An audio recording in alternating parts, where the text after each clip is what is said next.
Good morning সবাইকে, আরেকটা blog নিয়ে চলে এসেছে। যে সকালবেলায় উঠে ঘুগনি আর পাউরুটি খাওয়া দাওয়ার প্ল্যান হয়েছে।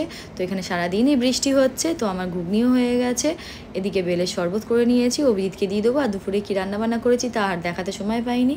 রাত্রিবেলা একটু খিচুড়ি করবো বলে মাটনের কিমা এনেছি, প্রেশারে সিটি দিয়ে দিয়েছি, চাল ডাল ধুয়ে নিয়েছি, রেখে দিয়েছি।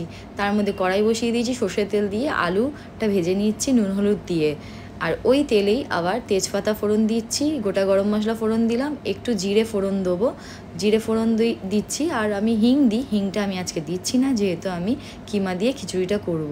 পেঁয়াজ কাটা আছে, টমেটো কাটা আছে, কাঁচা লঙ্কা রয়েছে, আমি চিড়ে দিইনি, কেন গোটাই রয়েছে, চিড়ে দিলে ঝাল হয়ে যায় বেশি। তো তার মধ্যে পেঁয়াজগুলো দিয়ে দিচ্ছি, একটু ভালো করে ভেজে নেবো। এর মধ্যে একটু চিনি দিয়েছিলাম, সেটা দেখাতে ভুলে গেছি। তো এটাকে পেঁয়াজগুলোকে ভালো করে পেঁয়াজ আর টমেটোটা একসঙ্গে ভেজে নেবো।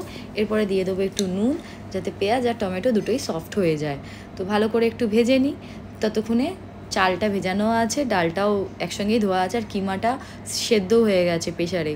তো যাই হোক, এবারে ভালো করে আর একটুখানি পেঁয়াজটা ভেজে নিচ্ছি। মশলাও আমার সব করা হয়ে গেছে, আলু ভেজে তুলে রেখে দিয়েছি। একটু ছেলে লাচ্ছা পেঁয়াজ খাবে বলছিল, বায়না করছিল। পেঁয়াজগুলো রিং করে কেটে ঠান্ডা জলে ভিজিয়ে রেখেছি কিছুক্ষণের জন্যে।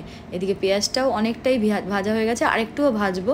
তো ভাজতে টাইম দিচ্ছি পেঁয়াজটাকে। পেঁয়াজটা অলমোস্ট ভাজা হয়ে গেছে ভালো করে।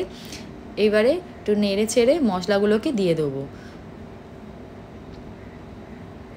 মশলাটা দিয়ে দেওয়ার পর ভালো করে একটুখানি কষিয়ে নেবো মশলাটাকে। আর যে মিক্সিতে মশলাটা করেছিলাম সেই জলটাও ধুয়ে দিয়ে দিলাম। সবসময় শিলে আর মিক্সিতে যখনই মশলা করবে, যে জলটা থাকে সেটা দিলে ফ্লেভারটা আরও ভালো হয়, আর অনেকটা মশলাও থাকে ওর মধ্যে। তো এখানে তেল ছেড়ে দিয়েছে দেখতে পাচ্ছ। আমি কিমাগুলো দিয়ে ভালো করে কষিয়ে নেবো। আমি কাশ্মীরি লঙ্কার গুঁড়ো দিয়েছিলাম, বেশি ঝাল দিইনি, বাচ্চারা খাবে বলে। তো এখানে আমি কিমাটাকে করে কিছুটা তুলে রাখবো। তো মাটনের কিমা বলে অনেকক্ষণই টাইম লাগবে, একটু ভালো করে কষতে দিতে হবে, সময় দিয়ে একটু ঢাকা দিয়ে দেবো। ঢাকা হয়ে যাওয়ার পর কিছুক্ষণ পর আমি যখন ঢাকনাটা খুললাম, তো তেলটা ছেড়ে দিয়েছে। আর একটু গরম মশলা এর মধ্যে দিয়ে, যেহেতু বলেছিলাম রুটি দিয়ে অনুষ্কা অবিরাজ খাবে, তো সেটাকে তুলে রাখবো অভিজিতের জন্য। কেন ও সকালবেলা রাজবাড়িতে আজকে খিচুড়ি খেয়েছে, তো ওর খাওয়ার কোনো বিষয়ই নেই আজকে খিচুড়ি। তো ততক্ষণে তুলে রাখা হয়ে গেছে। এর ওপরেই দিয়ে দিলাম যে আলুগুলো আছে, সেই আলুগুলো দিয়ে দিয়েছি। আর চাল ডাল ভেজানো ছিল, সেই চাল ডালটা দিয়ে ভালো করে মশলা দিয়ে ভালো করে কষিয়ে নেবো এই খিচুড়ির চাল ডালটাকে।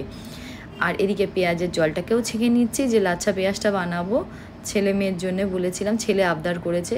খিচুড়ি দেখো জলটা দিয়েছিলাম বলে অনেকটা খিচুড়ির জল টেনে নিয়েছে। একটু গরম জল দেবো, ফ্ল্যাক্সে আমার করা রয়েছে।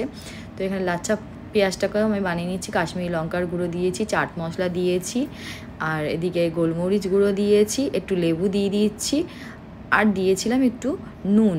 তো এগুলো দিয়ে আমি ভালো করে আবার মাখিয়ে রেখে দিয়েছিলাম কিছুক্ষণের জন্যে।